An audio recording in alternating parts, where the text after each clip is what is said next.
আচ্ছা, আমরা কিছু সময় চেয়ে নেব, প্রশ্নগুলো পেয়ে যাওয়ার পরে আমরা সময় আমাদের মিছিলে যেতে হবে, সেটা বিমান বেশি থাকবে, এখন 4:50 হবে। তো মূলত আমি এটা যে অনেকটা সময় আপনাদের সাথে থাকার ইচ্ছে হলেও যে তোমরা পারবো না, আমি চেষ্টা করছি শুরুতে যতক্ষণ আপনারা প্রশ্নগুলো ভেবে দিচ্ছেন ঝটঝট করে দুদিকে জরুরি কথা বলে ফেলতে, যা আমি সকলের কাছে গিয়ে বলছি সিপিএম জেনারেল বিজেপি এলাকায়। তারপরে আপনাদের কাছে যে প্রশ্নগুলো থাকবে আপনাদের তরফ থেকে আমার জানা বোঝার মধ্যে কিছু থাকলে সেটা আমি উত্তর দেবো, আর যেটা জানি না সেটা আপনাদের থেকে শিখে নেবো যে পার্লামেন্টে গিয়ে কী বলা উচিত। শুরু করি যাবে নাকি? এক হচ্ছে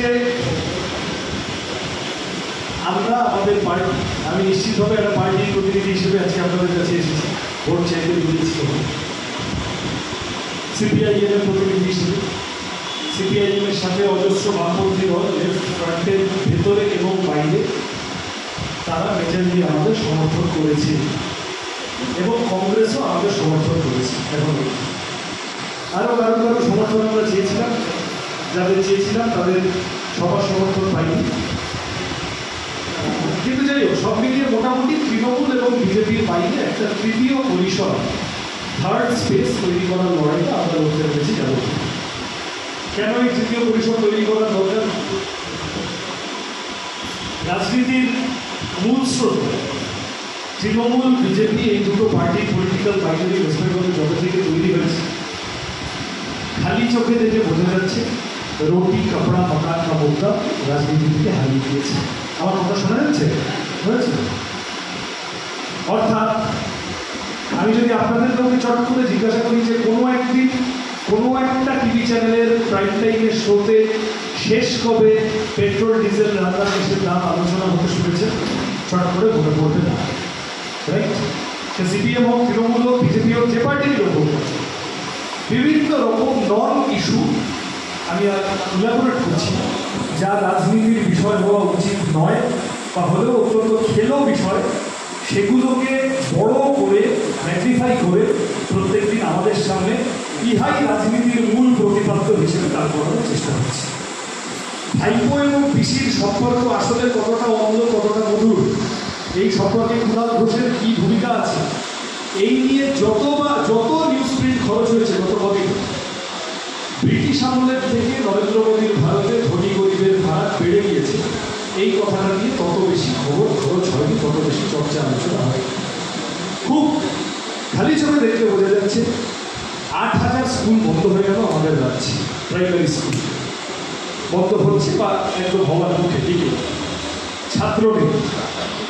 আপনি যদি প্রাইম ইনস্টিটিউশনগুলোতে যান, হায়ার স্টাডিজের গত 2-3 বছর 4 বছরের এক্সপিরিয়েন্স হলো শয়ে সিট ফাঁকা থাকছে, 20টা 21টা 22টা 23টা কাউন্সেলিংয়ের পরও ডিগ্রি কলেজ ছাত্র পড়ছে।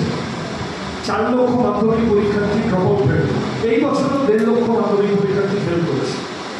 তাহলে আমাদের ছেলেমেয়েগুলো যাচ্ছে কোথায়? পড়াশোনা থেকে বেরিয়ে কী করছে? এদেরকে ফেরানোর উপায়, যারা কাজের মধ্যে আছে একদম তো ঠিক আছে, বেকারত্ব বোঝা যায়, আরেকটা বড় অংশ আন্ডার এমপ্লয়মেন্টের শিকার, যা পড়াশোনা করেছে সেই অনুপাতে কাজ পাচ্ছে। এবং আমি এই কথাগুলো বলছি, বিশ্বাস করেন আমি সিপিএমের প্রার্থী ন্যাচারালি সব বলে টোলে আমি লাস্টে গিয়ে বলবো সিপিএমকে ভোট দিন, ঠিক, কিন্তু তার আগে পর্যন্ত আমি যে কথাগুলো বলছি আমি বিশ্বাস করি এগুলো শুধু সিপিএমের পরিবারের সন্তানদের সমস্যা নয়, এটা এন মাস একটা জেনারেশনের ক্রাইসিস। আপনাদের আমি আস্তে আস্তে শুনছিলাম, আমার অভিজ্ঞতা খুব কম, কিন্তু আপনাদের ফিল্ডেও নির্দিষ্ট অনেকগুলো অভিজ্ঞতার মধ্যে দিয়ে, অনেক রকম অসুবিধার মধ্যে দিয়ে আমাদেরকে যেতে হয়, যেগুলো দেশের আইনে যদি লেবার লস ঠিকমতো কী বলবো পালিত হয়, অ্যাপ্লাইড হয়, অনেকগুলো প্রশ্ন সলভ করা সম্ভব। এখন প্রশ্ন হচ্ছে যে এই কথাগুলো, গুরুত্বপূর্ণ কথাগুলো রাজনীতির মূল স্রোত থেকে বেরিয়ে গিয়েছে। গোলে মানে হই বলে ইলেকট্রাল বন্ড ব্যাপারটা খানিকটা সামনে চলে এলো বলে আমরা জানতে এত ছিল, এত হয়েছে, এবং এই টাকাটা আসলে তৃণমূল বিজেপির পকেটে গিয়েছে ইলেকট্রাল বন্ডের মাধ্যমে। আপনাদের মধ্যে যারা কলকাতা কর্পোরেশন এরিয়ার বাসিন্দা, তারা ইলেকট্রিসিটির খরচ বেশি দিয়ে চলেছেন। আমি যেমন কলকাতার একটা ওয়ার্ডে আমার বাড়ি, যাদবপুর বিধানসভা, কারেন্টের খরচা আমাদের বেড়েছে, আমরা ইউনিট প্রতি বেশি দাম দিয়ে চলেছি। তৃণমূলকে সমর্থন করেন এরকম এক ভদ্রলোক fridge, TV, AC, light, fan সমস্ত কিছু টাকা বেশি দেওয়ার পরে হঠাৎ একদিন জানলেন যে গোয়েঙ্কার কোম্পানি তার থেকে টাকাটা বেশি দিয়ে ওই টাকাটা তৃণমূলকে ইলেকট্রাল মধ্যে দিয়ে দিয়েছে। আমাদের তো এই ক্রাইসিসগুলোকে ডিল করতে হবে, অ্যাড্রেস করতে হবে। বিতর্ক চর্চা চলতে পারে, ডানপন্থা কি বামপন্থা কি ওইসব হতে পারে, কিন্তু রাজনীতির মূল স্রোতে, রাজনীতির ভাষ্যে যদি রুজি রুটির কথা বাদ পড়ে যায় আর গরুর দুধে কি করে সোনা পাওয়া যাবে সেইটা সামনে চলে আসে, তাপস রায়ের সাথে সুদীপ বন্দ্যোপাধ্যায়ের সম্পর্ক কি হবে সেই নিয়ে যদি 3 দিন লেগে যায়, তাহলে বুঝতে হবে যে কালেক্টিভলি আমাদের নজর আসল জিনিসগুলো থেকে ঘুরিয়ে দেওয়ার চেষ্টা হচ্ছে। আমাদের কাজ, আমার কাজ, আমি সিপিআইএম এর প্রার্থী হিসেবে আপনাদের কাছে ভোট চাইব এই কারণে, কারণ আমরা অ্যাজ সিরিয়াস পলিটিক্যাল অ্যাক্টিভিস্ট যদি ভোটে জিতি, আমি আমার আরও বেশ কয়েকজন বন্ধুবান্ধবের ভোটে দাঁড়িয়েছি, আরও অনেকে যারা আছে, তাহলে আমরা তৃণমূল বিজেপি বাইনারির বাইরে একটা তৃতীয় পরিসর তৈরি করার চেষ্টা করব, যেখানে আমরা লাইভলিহুড ইস্যুস, জীবন জীবিকার সমস্যা, সেটা পেট্রোল ডিজেলের দাম হতে পারে, সেটা স্কুল কলেজ হসপিটাল হতে পারে, সেটা PF gratuity pension health scheme হতে পারে, সেটা ওয়ার্কিং আওয়ার, ওভারটাইম ইত্যাদি, আইনে রুজি, এই প্রশ্নগুলো হতে পারে, সেটা এমনি মানুষের রাস্তাঘাটের ডেভেলপমেন্ট, জল বল আলো বিকাশ, এইসবের মোবিলিটির প্রশ্ন হতে পারে, অর্থনীতির প্রশ্ন হতে পারে, 100 দিনের কাজ হতে পারে, কৃষকের ফসলের দাম হতে পারে, রোজের টাকা হতে পারে, ক্ষেত মজুরি। আমরা এই প্রশ্নগুলোকে ডিল করার চেষ্টা করবো, অ্যাড্রেস করার চেষ্টা করবো। আমি আমার ক্যাম্পেনে টানা এই কাজটি করে যাওয়ার চেষ্টা করেছি, আজকেও তার থেকে অন্যথা করলাম না। হতে পারে কারো মনে হতে পারে হয়তো আমরা আমাদের ক্যাম্পেন খানিকটা বোরিং, কিন্তু আমার খুব কিছু করার নেই এই প্রশ্নে। কেউ যদি বোরিং বলে না, সেটা মেনে নেব। রাজনীতি কর্মী হিসেবে আমার এটাই কাজ, আমাদের পার্টির এটাই কাজ। This is how we are pitching ourselves in front of you. আমি সেলিং শব্দটা বললাম না, কিন্তু this is how we are pitching ourselves in front of you. আমরা রুটি কাপড়া মাখানটা মুখটাকে রাজনীতির উৎসবে ফিরিয়ে রাখতে চাইছি। আপনাদের আশীর্বাদ, সমর্থন, ভালোবাসা চাই। এই বলে আমি আমার ছোট্ট ইন্ট্রো শুরু করলাম। এবার আপনাদের সাথে প্রশ্ন করি।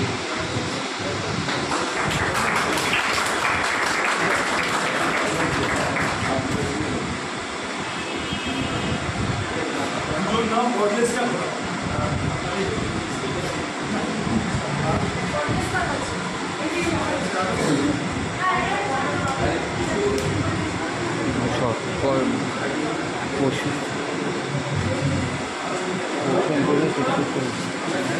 পোষণ করবে তো শুনতে হবে না, বস না।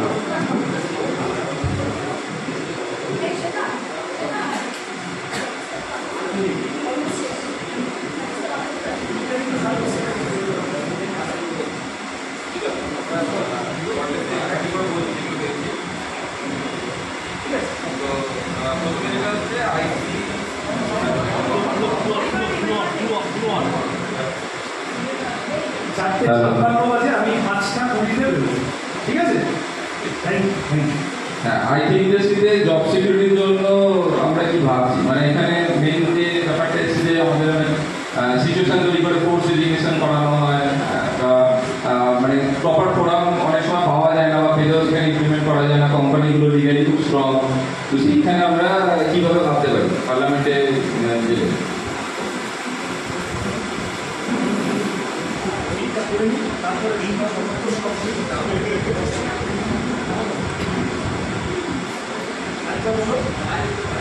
আইটি ইন্ডাস্ট্রিতে জব সিকিউরিটি নিয়ে বেসিক্যালি কোশ্চেনটা করা হয়েছে, যে জব সিকিউরিটি যেগুলো কনসার্ন হচ্ছে, যেরকম কোর্স এডুকেশনের দিকে নিয়ে যাওয়া হয়, সিচুয়েশন তৈরি করা হয় ওরকমভাবে, বা প্রপার ফর্ম পাওয়া যায় না যেটাকে ফাইট করার জন্য। আমি বসে বলবো, দেখো আমি এইটা মোটামুটি ঠিক করেছি। যদি জিতি তাহলে পার্লামেন্টে যেতে হবে, পার্লামেন্টে গিয়ে আজ নয় কাল বক্তৃতা করতে হবে। আমরা মোটামুটি যে রাজনৈতিক পরিকল্পনা বলছি, যদি জিতি পার্লামেন্টের ভিতরে গিয়ে প্রথম দিন যাদবপুরের এমপি শ্রীধর ভট্টাচার্য প্রথম বক্তৃতায় রাইট টু এমপ্লয়মেন্টকে ফান্ডামেন্টাল রাইট করার কথা বলেছেন। এখন অনেকের মনে হতে পারে, বিশেষত তোমরা যারা আইটি সেক্টরে কাজ করো, যে এক হলো এর যৌক্তিকতা ইত্যাদি ইত্যাদি। Right two education, right to employment আমাদের দেশের নির্দেশনামূলক নীতি সংবিধানে ডিরেক্টিভ প্রিন্সিপালসে আছে। অর্থাৎ স্টেট গভর্নমেন্ট বা স্টেট এগুলো করলে ভালো, না করলে কারো কিছু বলার নেই। লেফট ফ্রন্টের যখন 61 জন 62 জন এমপি ইউপিএ 1, তখন লেফটের প্রেশারে Congress government, Manmohan Singh prime minister, 14 বছর বয়স পর্যন্ত শিক্ষার অধিকারকে ফান্ডামেন্টাল রাইটে নিয়ে আসা গিয়েছিল 2009-এর রাইট টু এডুকেশন অ্যাক্ট। অর্থাৎ আমি খুব অসম্ভব কথা বলছি না, এটা হতে পারে না তা নয়।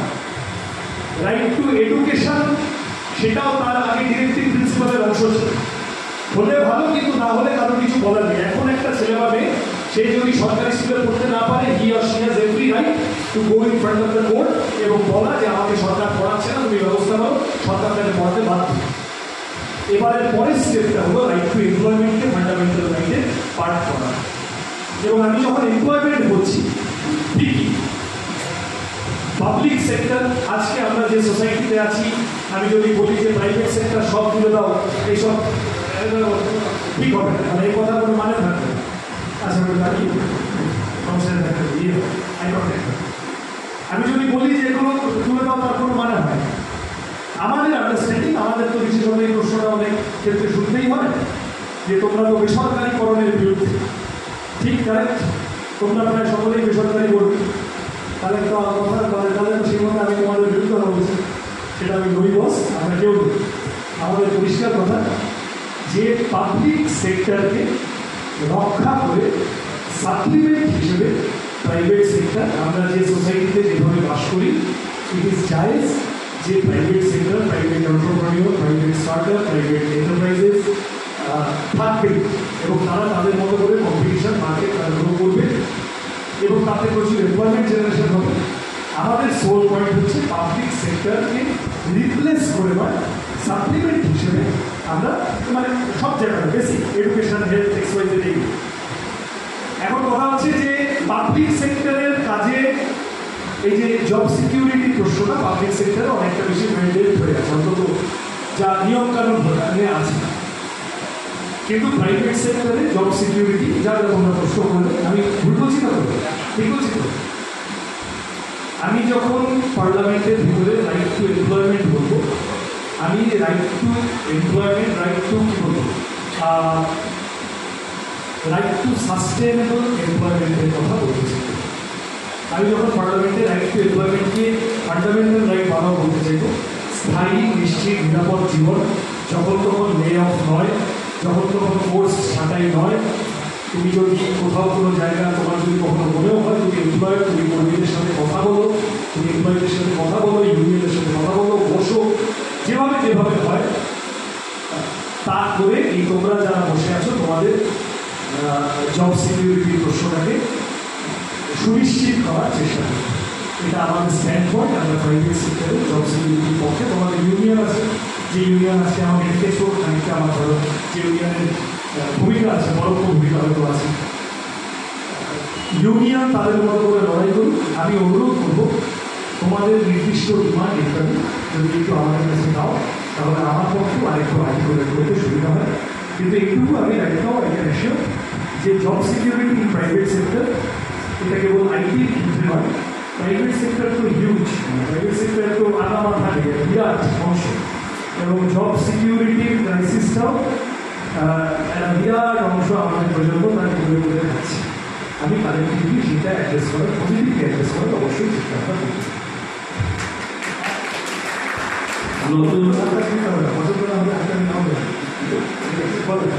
নতুন নতুন স্টার্টআপ বা নতুন বিজনেস, নতুন আইটি ইন্ডাস্ট্রি আমাদের স্টেটে আনার জন্য কোনো পরিকল্পনা?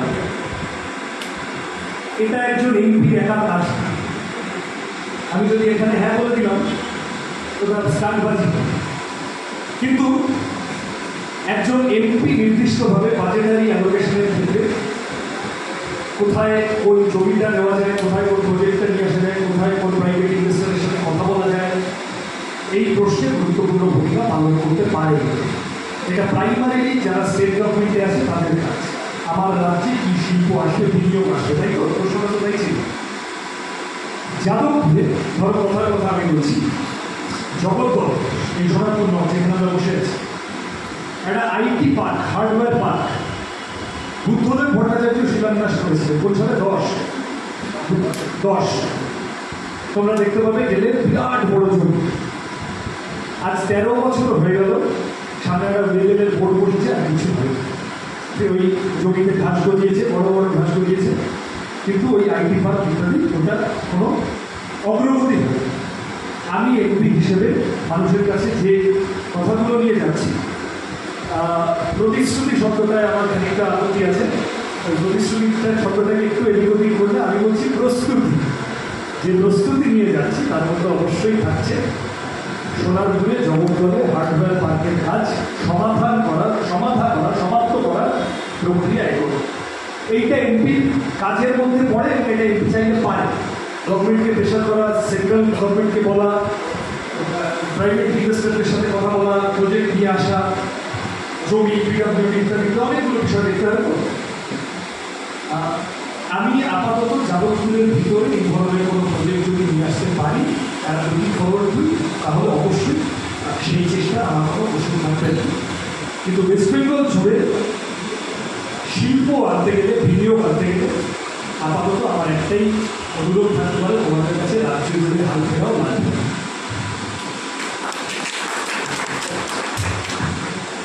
আচ্ছা, এই ছাড়া যেগুলো আছে আমার মনে হয় ওভারটাইম নিয়ে প্রশ্ন আছে। ওভারটাইম দুজন উত্তর দিয়েছে, সাস্টেনেবল ওভারটাইম করালে টাকাটা দিতে হবে। সাস্টেনেবল ওয়ার্ক ব্যালেন্স আচ্ছা, এটা কি ঠিক যে ওয়ার্ক ফ্রম হোমে আসলে কাজের আবার বেড়ে গেছে? ঠিক হচ্ছে তো? আচ্ছা, আরেকটা যেটা ছিল আইটি ইউনিয়ন রিলেটেড, হ্যাঁ, ইউনিয়ন আইটিতে ইউনিয়ন যাবে কিনা সেটা আমার মনে হয় এইখানে প্রশ্ন ঠিক নয়। ওটা আমাদের সৌভিকতা আমরা বলতে পারি, এটা হয়ে গেলে সুজনের তো টাইমের অভাব। আচ্ছা, আর কে হাত তুলেছেন? এটাই ঠিক আছে।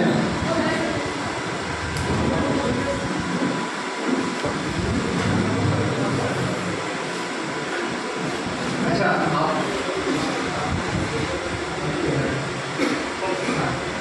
আমার একটা প্রশ্ন আছে যে আইটি বলতে আমরা যে আইটি ওয়ার্কশপের কথা বলি, মূলত আমরা অল্প কয়েকটি একটা ধরুন মানে 35 এরকম একটা আছে। আইটি সেক্টর যেমন ম্যাচিওর হচ্ছে, তাতে কিছু কিছু যারা বৃদ্ধ প্রাইভেট আমাদের মতো যারা 50-60 আর কি, তাদের আর কি একটা আপনি খোঁজ নিয়ে জানতে পারবেন সমস্ত কোম্পানিতে, যে কোনো কোম্পানিতে এই সেগমেন্টে একটা অদ্ভুত ইনসিকিউরিটি কাজ করে। এবং এই সেগমেন্টটা কিন্তু ভীষণ ভালনারেবল, বিকজ তাদের কিন্তু একটা পরিবার হয়ে গেছে, তারা তাদের ছেলে মেয়েরা অনেকটা বড়, তাদের তার দায়িত্ব আছে, বাড়ির মূল্য চলছে, প্রচুর সেগমেন্ট, এই সেগমেন্টটা ভীষণ ভালনারেবল। তো এই সেগমেন্টে এবং এরা কিন্তু ম্যাক্সিমাম যা ঝামেলা হচ্ছে বা ইত্যাদি মানে অদক্ষতার জন্য অদক্ষ নয়, তারা হয়তো একটাতে প্রচন্ড ভালোভাবে কাজ করে দেয়। এবং যেহেতু প্রতিদিন টেকনোলজি চেঞ্জ হচ্ছে, একটা বয়সের পরে মানুষের অ্যাডাপ্টেবিলিটি কিছুটা কমে যায়। তো এই ব্যাপার, এই সেগমেন্টটা কোথায় যাবে? মানে আমি যদি বলি যে এই সেগমেন্টও কি মানে তাদেরও কি অন্যগতভাবে এগোতে হবে? এটা একটা প্রশ্ন আছে। একটা খুব ছোট প্রশ্ন রাখছি, যেটা আমাদের একটা জানেন এখন যেহেতু আপনি সবার কথাই বলবেন, একটা এই মুহূর্তে একটা সংকট সম্পর্কে একটা ইমেজ করে দেওয়া হয় যে 24 বছরের কোনো করা যাবে না, বন্ধ করে দিয়ে ছুঁড়ে দেওয়া হয় কথাগুলোকে। তো এবারে ধরুন এই যে এসিজের আমাদের একটা বড় কিছু অনেক এসিজের দরকার লাগবে। এসিজের একটা কি জানেন, একটা এসিজের একটা চাই সমস্ত বড় কোম্পানি সেখানে লেবারও সেভাবে, একটা তো ট্যাক্স বেনিফিট, সেকেন্ড বেনিফিট লেবারও সেভাবে ইমপ্লিমেন্ট করা যায় না। এটা খুব বড় ব্যাপার। এটা খুব বেসিক জায়গাতে ব্যাপারটা হচ্ছে, ব্যাপারটা সাপের করাতের মতো হয়ে যাচ্ছে না, যেখানে সবাই শিল্প বলে একেবারে বুঝতেই পারছে না প্রশ্নটা কি বলছি, সেখানে পরিচয় দিচ্ছেন কিন্তু একটা কথা বলেন তো, আপনারা পেনশন পান? ডাক্তাররা রিটায়ারমেন্ট করলে পেনশন না পেনশন নেই। আজ হেলথ স্কিমের গল্প আছে, তারা মেডিকেল এইসবের ব্যাপার গল্প আছে। যতদিন চাকরি করছেন ততদিন 61 বছর বয়সে 80 টাকা করে 50, রাইট, আপনাদের তো 50। তাহলে এই কথাগুলো তো বলা দরকার নাকি?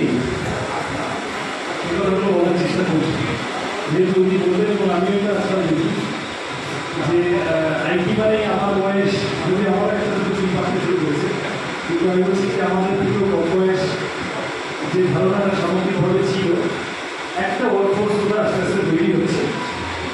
ভারতে তো হলো বছর 30 তো হয়ে গেল, আইটি ইন্ডাস্ট্রি আস্তে আস্তে আস্তে আস্তে বুক হয়, ফলে তো তাদের একটু একটু তো বয়স হয়েছে।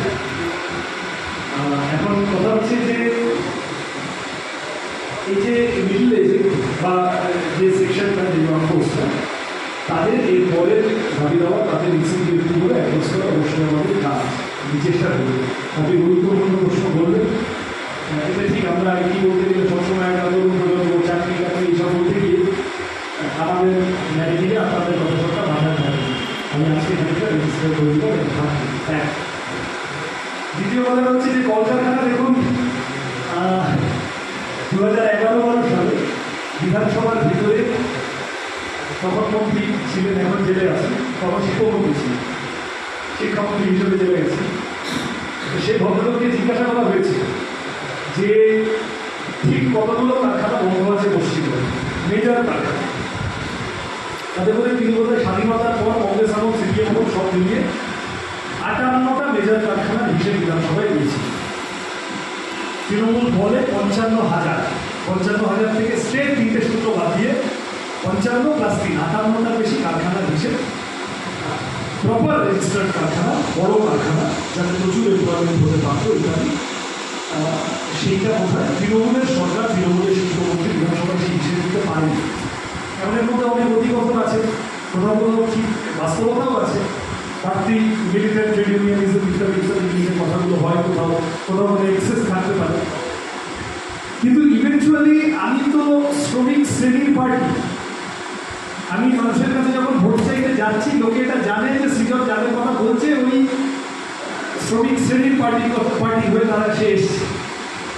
আর আপনাদের মধ্যে কেউ রাজমিস্ত্রি হতে পারে, কেউ ট্যাক্সি চালক হতে পারে, কেউ আইটি এমপ্লয়ি হতে পারে, কেউ অন্য কোথাও চাকুরে হতে পারে, কেউ একটা কোঅর্ডিনেশন এইসব নাম দিয়ে হতে পারে। কিন্তু আলটিমেটলি মালিক এবং শ্রমিকের মধ্যে আমরা সমাজের বড় অংশটা দ্বিতীয় ক্যাটেগরিটাই বলি, রাইট? এখন আমার তাদের রিপ্রেজেন্ট করা কাজ। ফলত at the cost of the interest of the working class আমি মানে এই জায়গাটায় আপোষ করতে পারবো না। সরি টু সে, সাথে যদি দুটো ভোট কম পাই কোনো চাপ নেই, দুটো ভোট কম পাবো, কিন্তু এই বেসিক জায়গাটায় আপোষ করলে কমিউনিস্ট পার্টির প্রার্থী আর কমিউনিস্ট পার্টির প্রার্থী থাকবে। এক সেকেন্ডলি, হ্যাভিং সেড দিস, তাহলে পরের কথাটা যেটা আসছে যে এসি, যে আপনি যেটা বললেন, যখন নন্দীগ্রাম ইত্যাদি হয় অত্যন্ত গুরুত্বপূর্ণ বিতর্ক এইসব হয়, সিপিআইএম প্রিন্সিপালি এসিজেডের বিরুদ্ধে ছিল, কিন্তু ওয়েস্ট বেঙ্গলে সরকার চালাতে গিয়ে, কেরালায় গভর্নমেন্ট চালাতে গিয়ে আমরা দেখেছি যে এগুলো আমাদেরকে খানিকটা অ্যাকোমোডেট করতে হচ্ছে। ইন দ্যাট কেস প্রিন্সিপালি আমরা ইনভেস্টমেন্ট চাই, আমরা প্রাইভেট ইনভেস্টমেন্ট চাই না।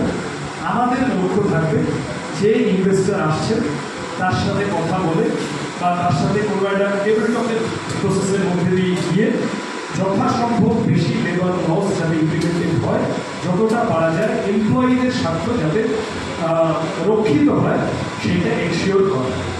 এবার তারপরে সে যে চুক্তি করে বেরিয়ে গেল, সেই চুক্তির খেলাফ সে যদি করে তাহলে ট্রেড ইউনিয়নের মুভমেন্ট যেভাবে হয় সেভাবে হবে। কিন্তু আমি ইনভেস্টমেন্ট চাই, এ নিয়ে আমাদের কোনো লুকোছাপা নেই। আমরা প্রাইভেট ইনভেস্টমেন্ট চাই, আমরা চাই এখানে এমপ্লয়মেন্ট জেনারেটেড হোক। টাটাকে বুদ্ধবাবু ডেকেছিলেন টাটার ভালোর জন্য না, টাটাকে বুদ্ধবাবু ডেকেছিলেন আমাদের জেনারেশনে 5টা লোক চাকরি পাবে তার জন্য। ফলত সেটা করতে গেলে আজকের সোসাইটিতে, আজকের সেটাতে আমাদের এই ইনভেস্টমেন্ট আনতে হবে। এসিজেড ধরনের প্রশ্নগুলো কতটা পাওয়া যায় ওয়ান অন ওয়ানে, বাইল্যাটারাল টকে আমরা কতটা পাওয়া যায়, আমাদের কথাগুলো আমরা করে জানতে পারবো তার উপর। এবার সেই কুশলেই আমরা কতটা হতে পারবো সেটা ভবিষ্যৎ বলবো। কিন্তু ইনভেস্টমেন্ট আমরা চাই, not at the cost of working class.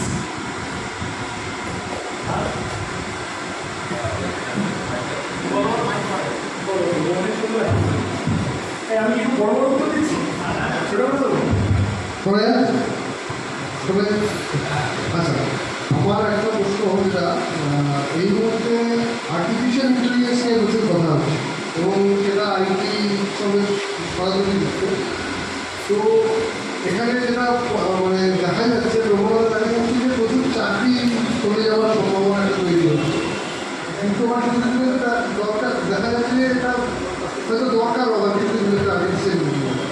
এই ব্যালেন্সটা আমরা কীভাবে করবো বা আপনারা বায়োমেট্রিক কীভাবে ওটা কি এবার ভাবছেন সেটা এক নম্বর প্রশ্ন। 2 নম্বর প্রশ্ন হচ্ছে যে ধরুন আমরা যারা মধ্যবিত্ত যারা তারা সবাই ট্যাক্স দিচ্ছি, কিন্তু কোভিডের সময় আমরা জিনিসটা লক্ষ্য করলাম যে প্রচুর লোকের চাকরি চলে গেল। তখন সরকার ট্যাক্স দেওয়ার সময় ট্যাক্স নিচ্ছেন, কিন্তু যখন আমাদের সামাজিক সুরক্ষা দেওয়ার সময় যাচ্ছেন তখন তারা আমাদের দিয়ে যাচ্ছে, তখন তাদেরকে অল্টারনেট ওয়ে ভাবতে হচ্ছে না। সেই ব্যাপারে আপনার ধন্যবাদ। এই যে আপনি প্রশ্নটা করলেন, আপনি আমাকে বলুন এইটা নিয়ে আপনি গত 4 বছর গত কোভিড কতদিন হয়ে গেছে গত 4 বছর, গত 4 বছরে সন্ধ্যাবেলায় একদিনও টিভি চ্যানেলে আলোচনা হতে শুনেছি কেন আমাদের লড়ার এবং জেতাটা জরুরি বোঝাতে পারছি? এই প্রশ্নগুলোকে সামনে আনার জন্য আপনি কি এইটা না করে সৌরতলায় সুইমিং পুলে সাঁতার কাটছে সেই দিকে যাচ্ছে সারা, এটা হচ্ছে প্রবলেম। যাই হোক, আমি মিডিয়াকে ইয়ে করার বিষয় না, যা খাওয়ানো হয় তাই খাওয়াই খায়।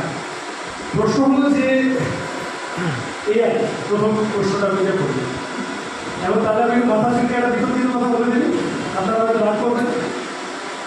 এই কথাটি আজ থেকে 34 বছর আগে সিপিএম এর লোকেরা, খানিকটা সিআইপির লোকেরা বলার চেষ্টা করেছিল এভাবে কম্পিউটার এলে সর্বনাশ হবে, অনেক লোকের কাজ চলে যাবে, রিহ্যাবিলিটেট করাটা আগে দরকার। তখন সেই নিয়ে হয়েছে হলো আজ এখন আমার প্রচারে বেরিয়ে শুনতে হচ্ছে তোমরা তো কম্পিউটার তুলে দিয়েছি। আমরা কম্পিউটার তুলে দেওয়ার প্রশ্নটা হচ্ছে যে প্রযুক্তির উদ্ভাবনের সাথে তাতে যারা বিরোধিতা তখন করেছিল তাদের বিরোধিতায় কিছু এক্সেস থাকতে পারে, বাড়তি মেরে দেবো কেটে দেবো বলেছিল হতে পারে, সেগুলো করছে না। কিন্তু ইন প্রিন্সিপাল এটা সিপিআইএম বলে না, এটা যে কোনো ফোর্স, সমাজে যে কোনো কোম্পানি, যে কোনো পলিটিক্যাল পার্টি, যে কোনো একটা, যে কোনো ব্যক্তি মানুষ তাকে এটা ফেস করতে হবে। কালকে আমার কাছে এক সাংবাদিক এসে এই কথাটা বলেছে, আমি বললাম যে আচ্ছা সবই তো বুঝলাম, কিন্তু তুমি তো এই যে তুমি এখন আমার কাছে প্রশ্ন করছো, ওই দেখো তোমাদের চ্যানেলটাতে ছেড়ে দাও, সিপিআইএম একজন এআই সঞ্চালিকাকে এনে দিয়েছে, তা দুদিন পরে তোমাদের চ্যানেলও তো কস্টাডির জন্য একজন এআই অ্যাঙ্কার আনবে, তখন তো তোমার চাকরি চলে যাবে, তখন তুমি কি বলবে? তখন সেটা বলছে এটা তো ভেবে দেখি। আমার নির্দিষ্ট কথা, প্রযুক্তির উদ্ভাবন, নতুন নতুন উদ্ভাবন। আরে বাবা বিস্কুট ওটা তুই বস বস বস, বিস্কুট পরে খাওয়া, ঠিক আছে বস, এটা বসে থাকতে পারে না, তুমি করা অভ্যাস। এবার কথা হচ্ছে যে আর্টিফিশিয়াল ইন্টেলিজেন্স প্রযুক্তির অন্য 5টা উদ্ভাবনের মতোই প্রথমে যখন আসবে আমার ধারণা কিছু পুরনো কাজ বাতিল করবে, আবার কিছু নতুন কাজ তৈরি করবে। যেদিন গাড়ি এসেছিল, 4 চাকার যান এসেছিল, সেদিন কারুর না কারুর কোনো কাজ চলে গেছিল, পাল্টিং কাজ চলে গেছিল। যেদিন ক্যালকুলেটার এসেছিল সেদিন হয়তো বসে গুনতেন যারা, তাদের কাজ চলে গেছিল। এই তো থাকবে এবং সমাজে নতুন নতুন প্রযুক্তি, নতুন নতুন উদ্ভাবন আসবে। পয়েন্টটা হলো যে অনেক লোকের কাজ চলে যাবে, এই কথাটার সাথে আমি পার্সিয়ালি এগ্রি করছি, পুরোটা করতে পারছি না এই কারণে, কারণ যে মানুষের এই কাজগুলো চলে যাবে সেই মানুষকে এবং নতুন প্রজন্মকে নতুন স্কিল সেট তৈরি করতে হবে, যাতে করে নতুনভাবে আবার আমরা কাজের জগতে রিহ্যাবিলিটেট হতে পারি। প্রযুক্তিতে দোষ, প্রযুক্তি যারা চালাচ্ছে তারা যদি ঠিক করে, প্রযুক্তির মালিকানা যাদের হাতে, তারা যদি ঠিক করে যে আমি 4টে চাকরি খাবো, পয়সা বাঁচাবো, মাইকে দেবো না, সেই জন্য এআইকে ব্যবহার করবো, তাহলে তার বিরোধিতা করা ভুল। আর যদি সামগ্রিকভাবে প্রযুক্তির স্বাভাবিক গতি, আমি তো যেরকম ঠিক স্কুল বন্ধ হয়ে যাচ্ছে কাছে বললাম, অনলাইন ক্লাস বলে একটা ব্যাপারটা চলে এসেছে, অন্যদিন চলছে। আমি সবটা বিরোধিতা করতে চাই না, পারছি চাইছি, কারণ এটাই ভবিষ্যৎ। অনলাইন ক্লাসকে কেন্দ্র করে এরপরে তুমি ব্যবসা করবে, বাড়তি টাকা নেবে সেটাকে অ্যারেস্ট করতে হবে। কিন্তু প্রযুক্তিকে ব্যবহার করে যদি আরেকটু ইজিলি অ্যাক্সেসিবল এডুকেশন করা যায় মানুষের কাছে, first of all internet for all, then আস্তে আস্তে আস্তে আস্তে অ্যাক্সেসিবিলিটি টু অল, এই প্রশ্নগুলোকে সামনে আনা গেলে আমার ধারণা প্রযুক্তির প্রশ্নটা খানিকটা মানে প্রযুক্তি ফর অল এই জায়গায় নিয়ে আসতে পারলে আমার ধারণা এআইও সবার জন্য ব্যবহৃত হওয়ার মতো এ করে এগোতেই বলে। আচ্ছা, একটা লাস্ট এই পাঁচটা শব্দ ছোট্ট একটা কোয়েশ্চেন। আচ্ছা, মার্কস তো তার যে ভিশনটা ছিল সেটা তো মোটামুটি 50-100 বছর আগের একটা ভিশন ছিল। তো আজকালকার দিনে দাঁড়িয়ে সেই ভিশনটা নিয়ে এই তুমি বলতে যে তোমাদের সাবসিডিয়ারি কিছু প্ল্যান আছে যে প্রাইভেটাইজেশন কীভাবে অ্যাড করবে বা কিছু, আজকের দিনে দাঁড়িয়ে সেটা কি তোমাদের দলিল খসড়ায় লেখে আছে প্রথম কথা? আর দ্বিতীয় কথা হচ্ছে এই যে তুমি বললে গরিব লোক মেহনতি মানুষ, আজকে এই যে লোকটা কারোর বাড়িতে কাজ করে পরিচারিকা বলে কিছু, সেও চায় যে আমার ছেলে বা মেয়ে একটা এই ফর্মাল জামা কাপড় পরে আইটি সেক্টরে বা অন্য জায়গায় কাজ করতে যাবে। তো রুটি কাপড় মাথায় যখন আসছে তারও এই ভবিষ্যতে তার চিন্তা যেটা আছে, তার যে মানে অ্যাসপিরেশনটা আছে, ওটা তো তার একটা খুবই জিনিস বা তুমি পাথর করছে, তোমার তুমি জানো লোকের অ্যাসপিরেশন থাকে। তো ওইটা যদি তোমার মাথার মধ্যে রাখতে হয় তাহলে লোকের কর্পোরেট সেক্টরে কাজ যে করবে, তো আজকের দিনে 4 কোটি মানুষ কর্পোরেট সেক্টরে কাজ করে, এটা 20 কোটি 25 কোটি হয়ে যাবে নেক্সট 10-15 ইয়ার্সে। তো ওইটা নিয়ে যদি তোমরা একটু যদি নিজেদের ভিশনটাকে চেঞ্জ করতে পারো, because you are the upcoming leaders of the party. আমাদের এখনকার বিষয়ে কি বলবো? এই যে তুমি বলছো যে প্রাইভেটাইজেশন, সারাক্ষণ আম্বানিকে আদানিকে গালাগালি দিয়ে প্রাইভেটাইজেশনের পক্ষে যদি তুমি কথা বলতে যাও, আমি যখন কাউকে ফিক্স করতে যাচ্ছি তুমি এই সিপিএমের প্রার্থীকে ভোট দাও, সে বলছে এই তো ভোট দিয়ে লাভ নেই, তো দুদিন পরে যে আমার চাকরি খেয়ে নেবে, ইউনিয়ন করবে, আইটিতে এই করবে, বুঝতে পারছো? থ্যাংক ইউ দেবো, ভালো প্রশ্ন করেছি। দেখো করে নিচ্ছি বিভিন্ন রকম প্রশ্ন করেছে, আমার লাস্টে খালি আম্বানি আদানিটা মনে আছে। আমি যদি মিস করে যাই কোথাও তুমি আমাকে ধরিয়ে দিল, আম্বানি আদানির সাথে ব্যক্তিগতভাবে কিছু আমাদের সমস্যা। আমাদের প্রবলেম হলো যে সারপ্লাস ভ্যালু এক্সট্রাকশন করতে করতে করতে করতে এমন জায়গায় যদি কেউ চলে যায় বা তারা চলে যায়, আমার এখন এক্ষুনি কোনো সিপিএমের নেতার কথা মনে পড়ছে না, আমার আলেকজান্দ্রিয়া ওকাসিও-কর্টেজ বলে একজন আমেরিকান রাজনীতিবিদ, আমাদের বয়সী হবে কি আমাদের থেকে একটু বড় হয়, বেশ কিছু এই পার্টি সার্কাসটা যখন সামনে এলেন তখন এওসি অত্যন্ত পপুলার হয়েছে। তো তাকে জিজ্ঞাসা করলো যে আপনি বিলিয়নিয়ারদের সম্পর্কে আপনার কি, এই তুমি যে আমাদের যে ধরনের প্রশ্ন করলে তাকে, তো সে তো ঠিক কমিউনিস্ট না। সে বললো দেখো boss, you never make billions, you never make $1 billion, you always take $1 billion। এই যা সিস্টেম সেটা, এর মধ্যে কিছু অন্যায্য প্রক্রিয়া আছে, আমরা সেইটার বিরুদ্ধে। 1, 2, যে কারণে আমরা আম্বানি আদানির প্রতি আসলে এই বিগ কর্পোরেটরা যেভাবে দেশের ওয়েলথকে কনসেন্ট্রেট করাচ্ছে এবং ক্রমিক হিসেবে তাদের হয়ে কাজ করছে দেশের গভর্নমেন্ট ইত্যাদি, আমরা তার বিরুদ্ধে। 2 হচ্ছে যে এর মানে এই নয় যে আমরা প্রাইভেট ইনভেস্টমেন্ট, আমি একটু আগে বললাম প্রাইভেট সেক্টর মার্কেট ইকোনমি সে যেভাবে কাজ করে, প্রাইভেট সেক্টর যেভাবে মার্কেট ইকোনমির ইনপুট দেয়, আমরা তার বিরুদ্ধে কখনোই নয়। বরং আমি বললাম, আমি আবার বলছি, যদি আগের কথাটা যথেষ্ট জোরের সঙ্গে বোঝাতে না পারি, পাবলিক সেক্টরকে রিপ্লেস করে না, পাবলিক সেক্টরকে আমাদের গরিব দেশে পাবলিক সেক্টরের প্রয়োজনীয়তা বুঝে তাকে সাপ্লিমেন্ট করার মতো করে আমরা প্রাইভেট সেক্টরকে সবসময় ওয়েলকাম করতে রাজি এবং সেভাবে করতে চাই। তুমি যেটা খুব গুরুত্বপূর্ণ কথা বলে আসছে, লাস্ট একটা কথা বলেছে, আমাদের লেখাপত্রে এটা চলে এসেছে, হয়ে গেছে। ইভেন যাই হোক, এটা ঠিক এর সাথে যুক্ত নয়, কিন্তু এই ধরনের কতগুলো মিসকনসেপশন ছড়িয়ে রাখা আছে বলেই আমাদের পার্টির অফিসিয়াল কর্মসূচি থেকে ডিক্টেটরশিপ অফ প্রোলেটারিয়েট শব্দটা সরিয়ে স্টেটহুড অফ প্রোলেটারিয়েট করে নেওয়া হয়েছে, so that we can accommodate everyone. তুমি যে বলতে, যেটা আমার একটু ইন্টারেস্টিং লাগলো যে পার্টটা, এটাও আমি আপনাদের কাছে সেই মধ্যবিত্ত যে আরেকটু আপওয়ার্ড মোবিলিটির দিকে এগোতে চায়, আমি তার কথাও বলছি, তাকেও এই তথাকথিত আম্বানি আদানিরা আটকে রেখেছে। সোশ্যালিস্টরা ডিস্ট্রিবিউশন অফ পভার্টি পক্ষে নয়, সোশ্যালিস্টরা ডিস্ট্রিবিউশন অফ প্রসপ্যারিটির পক্ষে। আমরা ডিস্ট্রিবিউশন অফ প্রসপ্যারিটি চাই বলে অ্যাসপিরেশনের প্রশ্নটাকে, individual aspiration in today's world, তাকে অ্যাকোমোডেট করে তোমাদের সকলের জন্য একটা কি বলবো লেভেল প্লেইং ফিল্ড তৈরি করতে চাইছি। তুমি যদি একটা স্টার্ট আপ খুলো তুমিও বুঝবে 2-3টে স্ট্রেক কেস হতে পারে, কিন্তু আম্বানি আদানিরা যেভাবে গোটা সিস্টেমকে ধরে রেখেছে তোমার পক্ষে খুব সহজ হবে না তোমার অ্যাসপিরেশন দিচ্ছে, সেটাই আমরা করাতে চাইছি। বল আজকে লাস্ট প্রশ্ন। হ্যালো, আচ্ছা তার সঙ্গে হয়তো একটু মিলতে পারে। আমি জানুয়ারি মাসে অ্যাকচুয়ালি কেরালা থেকে কন্যাকুমারীতে যাচ্ছিলাম বাইক রোড। তো যদি কেউ গিয়ে দেখবেন রোডের ডান দিকটা কেরালা, বাঁ দিকটা তামিলনাড়ু, জাস্ট বেশি বড় রোড না, এইটুকু রোড। এদিকে জাস্ট রোডের পাশেই পরপর কলকারখানা, লেবার সব কেরালা থেকে আছে। প্লিজ আপনারা দেখে নেবেন, আমি এটা নিয়ে রিসার্চ করেছি। যখন জিজ্ঞেস করছি তখন প্রত্যেকে বলছে কলকারখানা ওই দিকে খুললে আমাদের কলকারখানা বন্ধ হয়ে যাবে ডিউ টু ট্রেড ইউনিয়ন। ওই লেবারগুলোই এইবার এসে কাজ করছে এখানে ট্রেড ইউনিয়ন ছাড়া। আমার জাস্ট কথা হচ্ছে আপনারা যদি একটা মধ্যপন্থা না আনেন, এই 1 বিলিয়ন মানুষকে চাকরি আপনারা দিতে পারবেন না, ঠিক আছে? আপনারা যদি বলেন শুধু আপনি বলছেন না, আমি জাস্ট বলছি মানুষের মনের মধ্যে রয়েছে আপনারা কিন্তু শুধু ওদের কথাই বলছেন।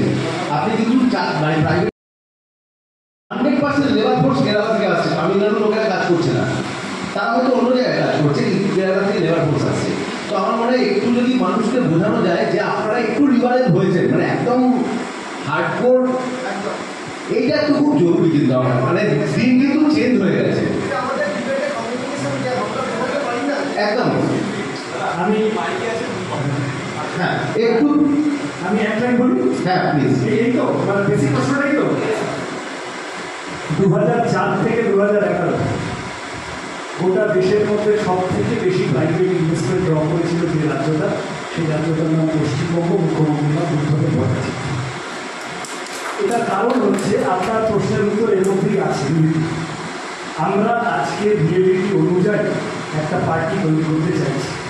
আমি এতক্ষণ ধরে যা কথা বললাম সেই কথার মধ্যে আমার ধারণা, আমি এটা পরিষ্কার করতে পেরেছি যে আমরা ইনভেস্টমেন্টের বিরুদ্ধে নই। কিন্তু কংগ্রেস, আমি কংগ্রেস শব্দটাই বলি আপনাদের কাছে, আপনাদের কে কাকে ভোট দেবেন সেটা মানে সেটা আমার কনসার্ন নয়, অবশ্যই সেটা আমার কনসার্ন, বাট সেটা আপনাদের ব্যাপার। কিন্তু আমি কংগ্রেস বলছি এই অর্থে যে আপনারা আমার সাথী, আপনারা আমার সহনাগরিক। আপনাদের কাছে কেবল আমার এইটুকু বলা যে আপনারা কিন্তু আদানি আম্বানি নন, আপনারা কিন্তু আপনাদের মতো করে প্রত্যেক দিন আপনাদের সেক্টরে শোষিতই হচ্ছে। যতই আপনাদের দিনের শেষে এডিকেন্ডে ককটেল পার্টি ভাবে, আপনাদেরও কিন্তু সারপ্লাস ভ্যালু এক্সট্রাকশন হচ্ছে। যতই আপনাকে এসি গাড়িতে করে বাড়িতে ছেড়ে দিয়ে যাক, কফি কাপ করে যাক, কোনো না কোনোভাবে আমাদের গ্যারেন্টিদের মধ্যে আপনাদের কথা আগে ভাবা হতো না। পুরোনো ম্যানুফ্যাকচারিং কারখানা, তার একদম পুরো এই ছবিতে দেখা শ্রমিক, 1800 সালের বইতে দেখা শ্রমিক, তার জন্য আমরা বেশি বেশি লড়ছি। কিন্তু উইথ দ্য চেঞ্জ আমরা আপনাদের জন্য লড়ছি, not from an investor's point of view, but from a worker's like আচ্ছা from an IT employees point of view আমরা লড়াইটা করার চেষ্টা করছি আপনাদের জন্য। ইনভেস্টারদের সাথে প্রতি নমনীয় হওয়া, ফ্লেক্সিবল হওয়া, এইটা অবশ্যই আমাদের কাজ। আমি বিগত ইনভেস্টারদের সাথে কর্মসংস্থান যাতে হয় তার জন্য যথেষ্ট নমনীয় হবো, ফ্লেক্সিবল হয়ে কথা বলার চেষ্টা করবো। যে আশঙ্কাটা আপনারা করলেন, আমি বলছি যে আশঙ্কা খুব দরকার। এটা অলরেডি পরীক্ষিত যে আমরা এই কাজটা করতে পারি। আমরা মিলিটেন্সি বাইরে এসে বাস্তবের ভিত্তিতে ইনভেস্টমেন্ট ড্র করা করতে পারি, কিন্তু what after drawing the investment?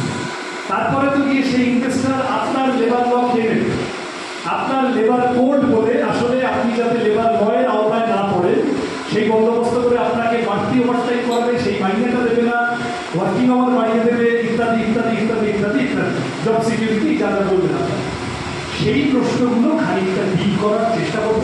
নিশ্চিতভাবে ইনভেস্টারের সাথে প্রয়োজনের বেশি ঝগড়া করবো না, কিন্তু আবার আপনাদের স্বার্থ রক্ষায় যেটুকু তর্ক ইনভেস্টারের সাথে করতে হয় সেটুকু করার চেষ্টা হবে। ঠিক আছে,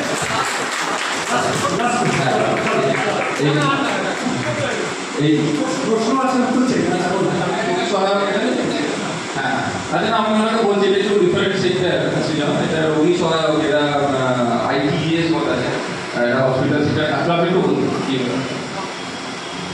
আমি এই মুহূর্তে প্রথম কথা আমাকে কংগ্রাচুলেশন এবং সবাই চাই যে জিতে আসুন, ঠিক আছে, আন্তরিক হয়েছে, ওকে, আন্তরিক হয়েছে। আমার কোনো প্রশ্ন আছে, তার এই মুহূর্তে উত্তর আমার দরকার নেই, কারণ প্রশ্নটা সার্বজনীন। 1 নম্বর প্রশ্ন, আইটির ক্ষেত্রে এটা ভীষণভাবে যে তুমি ওখানে জিতে যাও, তাহলে যেটা এই মুহূর্তে মোস্ট ডিসকারেজ সিচুয়েশন সেটা হলো কারোর ক্ষেত্রে বেসিক স্যালারি সমান নয়। বেসিক স্যালারি সমান নয় বলে কি হয়, পরবর্তীকালে প্রভিডেন্ট ফান্ড বা গ্র্যাচুইটি যে অ্যামাউন্টগুলো পাওয়া যায় সেইগুলো কিন্তু এই সুবিধাটা সবাই সমানভাবে পায় না এবং সবচেয়ে বেশি বঞ্চিত হয় মানুষ এই পয়েন্টটা। এইটা আমি চাই এই বিষয়ে তুমি বোকাল কর, ঠিক আছে, একদম আমার দাবি এইটা তোমার কাছ থেকে। হ্যাঁ, এটা আমি নোট করবো, ঠিক আছে। 2 নম্বর, যখন কোনো একটা আইটি কোম্পানি, যেহেতু আমরা আইটি নিয়ে কথা বলছি এখানে, যখন কোনো একটা আইটি কোম্পানি তার প্রফিট ডিক্লেয়ার করে at the end of the quarter, ঠিক আছে, তার প্রফিট শেয়ার ডিক্লেয়ার করে, কিন্তু কোনো আইটি এমপ্লয়ি যারা আমরা ধর্মযুক্ত শ্রমিক যারা, তারা কিন্তু সেই প্রফিটের কোনো সেকশনই পাই না। আমরা শিক্ষিত হচ্ছে, আমাদের কাছে প্রফিটের কোনো শেয়ার আসে না, ঠিক আছে, আমরা আমাদের রক্ত জল করে মাথার কারণ পায়ে ফেলে খেটে কোম্পানিটাকে প্রফিট আর্ন করাচ্ছি, কিন্তু আমাদের বেসিক বা স্যালারি স্ট্রাকচারটার জন্য না আমরা প্রফিট পাই, না আমরা অন্য কোনো বেনিফিটস পাই তার জন্য। তো আমি চাই এই জিনিসটা তুমি যখন পার্লামেন্টে যাবে তোমার জন্য লড়ছি, তুমি উত্তর দিয়ে দিয়েছো, ঠিক, কিছু নেই তো শেষ করছি। আমরা গভর্নমেন্ট হসপিটালের বিষয় মূলত আমাদের এনজিও কিন্তু আমাদের বিষয় ইনস্ট্রুমেন্টগুলো একটা এনআইসিএর মাধ্যমে শুরু হয়েছে আর একটা স্বাস্থ্যসাথী মিশনের মাধ্যমে শুরু হয়েছে। প্রথমটা কি, আমরা বিভিন্ন সরকারি হাসপাতালে কাজ করি। আমাদের রিক্রুটমেন্ট 2 রকম পদ্ধতি রয়েছে, যেহেতু একটা এনআইসি সেটা রয়েছে, একটা স্বাস্থ্যসাথী সেটার মাধ্যমে দিতে হবে। এনআইসির ইপিএফ অর্ডার আছে, কিন্তু আমাদের স্বাস্থ্যসাথীতে এরকম কোনো অর্ডার নেই, দুটো নাকি সমান হয় না, সেম পদ্ধতিতে, কিন্তু ওদের ইমপ্লিমেন্ট হচ্ছে, আমাদের ইমপ্লিমেন্ট হচ্ছে না। এইটা আমি জানতাম না, এটা আমি আপনাদের কাছে এসে শিখলাম। স্বাস্থ্যসাথী কোচিংয়ের বিষয়টা